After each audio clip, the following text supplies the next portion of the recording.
Hello everyone, welcome back to my channel. Hope you're having a great day today. Well, in today's video, we're going to discuss EV infrastructure.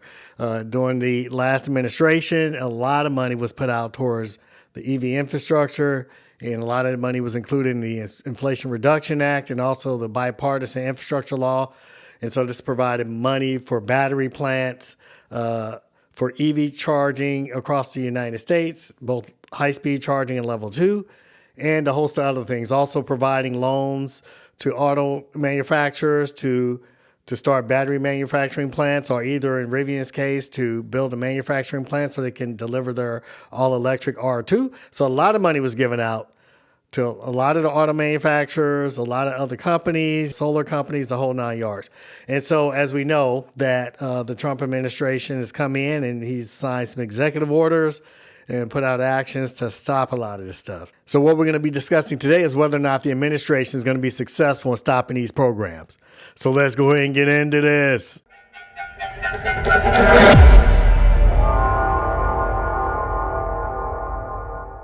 So one of the first executive orders the president signed was unleashing American energy.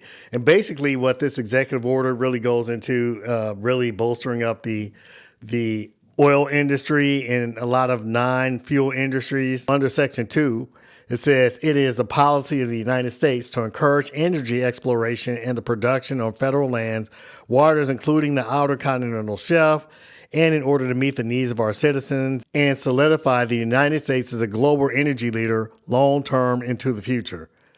Okay, that's awesome. However, we have been the leader in energy production as far as oil for a few years now. So I'm not exactly sure what additional drilling is going to do. Not sure a lot of people hear about drill, baby drill. That's more a propaganda than anything else. Why would a private oil company increase oil supply just to lower demand and lower the profit margins? I just don't see it. But for right here, it's clear that the direction of the United States under this administration is oil, domestic oil production. And Section 7 says terminating the Green New Deal. All agencies shall immediately pause disbursement of funds appropriated through the Inflation Reduction Act of 2022 or the Inflation Investment and Jobs Act, including but not limited to funds for electric vehicle charging stations made available through the National Electric Vehicle Infrastructure Formula Program and the Charging and Fueling Infrastructure Discretionary Grant Program, and shall review their processes and policies and programs for ensuring grants, loans, contracts, any other financial disbursements of such appropriated funds for consistency with law and policy outlined in Section 2 of this order. A few days later, they did put out another memorandum to kind of clarify this, because the president cannot unilaterally just cut off appropriations. That's a violation of the appropriation clause of the Constitution. That's also a violation of the Empowerment Control Act of 1974. And so the president cannot clearly do this. They did clarify in this memorandum here. At the bottom it says, for the purpose of implementing Section 7, which I just read, of this order, funds supporting the Green New Deal refer to any appropriations for objectives that contravene the policies established in Section 2. Agency heads may distribute funds as they deem necessary after consulting with the Office of Management and Budget. So they kind of backtracked on this here. And so in order to really stop the funds for this, Congress is going to have to come on and overturn this law. And that is going to be extremely difficult. And I'm going to explain why. And some of you is like, oh yeah, the president can do this. No, we have 3 branches of government, and we have the executive branch, the judicial branch, and the legislative branch, and they are co-equal. That's how the democracy works.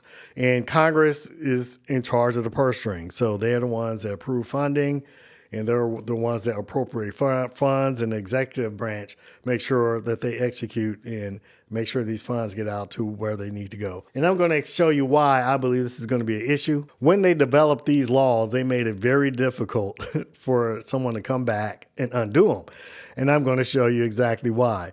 And right here, it says, this is an article from CNN, and the majority of that money from these programs are going to red districts. There was about $346 billion worth of announcement and investment, and nearly 78%, almost 80% of this money is going to Republican districts.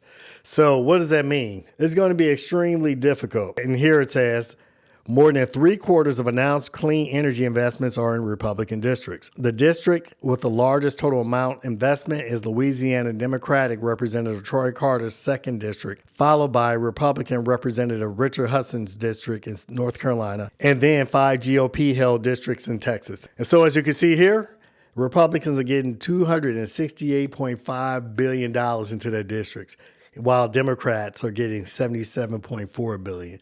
That is a vast disparity in vacant seat, $0.04 billion. And so just to take a look at this map at the disbursement, that is a lot of red on this map. And you can see the bigger the circle, the more money that's going into these districts.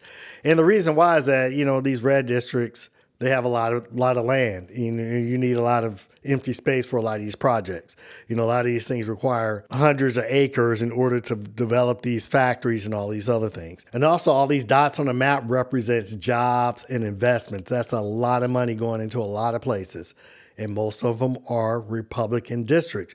And so if they rip this money away, you're also ripping away jobs for these districts, and you're ripping out a lot of investment that can do a lot of good. And so if you're a Republican representative and this is your district and you're coming up for re-election in 2026, you probably don't want to run on the fact that you gave away a bunch of jobs, or you turned down a bunch of jobs, or there were projects underway that were already shovel ready, or actually they already started on these projects, and you were the one that are going to be held responsible for ending that program.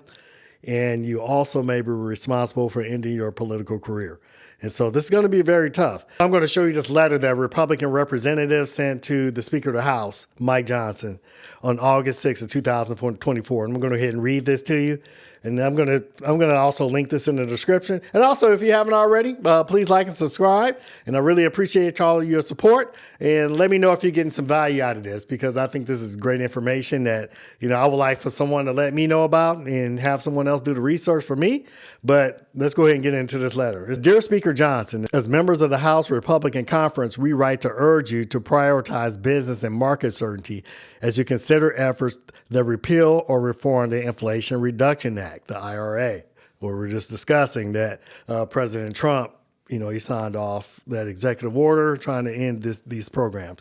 And it says, we agree that the partisan process of passing the IRA created a deeply flawed bill that will prevent the development of life-saving cures, empower the IRS to harass small businesses, and distort energy markets. For those reasons, we're proposing a different approach which will unite our party and promote conservative values. We understand the importance of a healthy and thriving domestic energy sector. American energy dominance increases national security, creates American jobs, and ensures energy independence.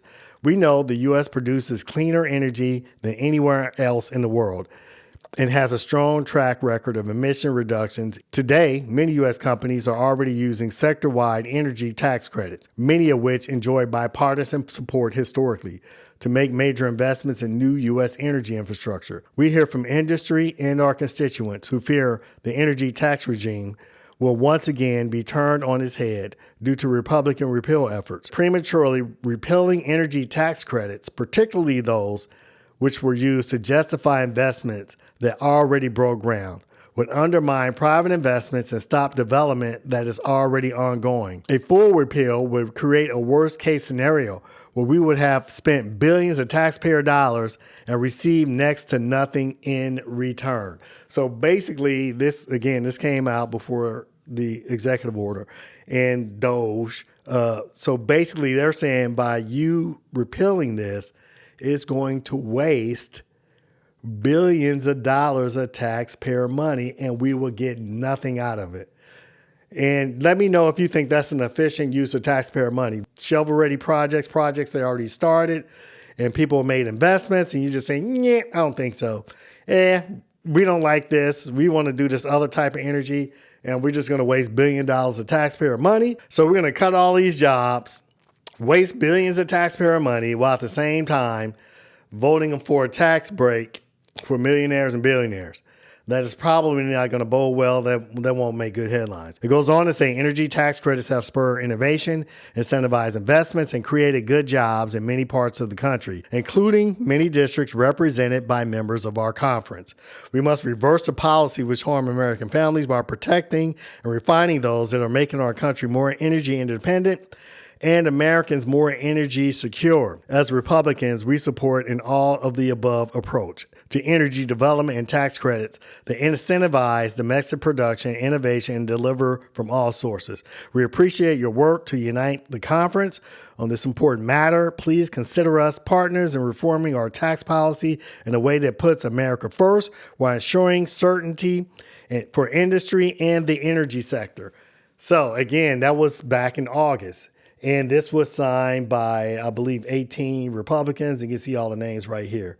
And so, given all of that, knowing that this is going to potentially waste billions of dollars and thousands of jobs going into these districts that can potentially be taken away, and then you add onto that all the federal jobs that are probably also going away in a lot of these districts, because 85% of federal employees actually work throughout the United States and about 15% work in D.C. So it's going to have an impact across the United States.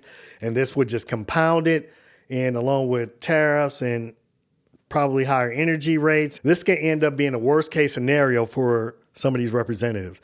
And if it were me, it would be an extremely difficult position because I'm representing my constituents and I'm not voting away jobs. Politicians love to bring the bacon home, and this is going to be very hard to push the bacon away and say, sorry, yeah, we just cut all these jobs and we could have had these jobs, but those are gone too. But let me know your thoughts in the comment section. And this is why I think it's going to be extremely difficult. The Republicans only have a 2-seat majority in the House, and they're going to need some Democrats to come over to vote on against some of this stuff, which is highly unlikely. But I want to know your thoughts. Do you think that they're going to be successful in repealing this? I have my doubts. I have some serious doubts. Maybe they may be able to modify it, but fully will repeal it and just give away jobs and waste billions of dollars for your district. It's probably not a wise thing to do. But let me know your thoughts in the comment section. And if you haven't already, please like and subscribe. But that's all I have for today. I'd like to thank you for joining me once again. And I can't wait to see you on the next video.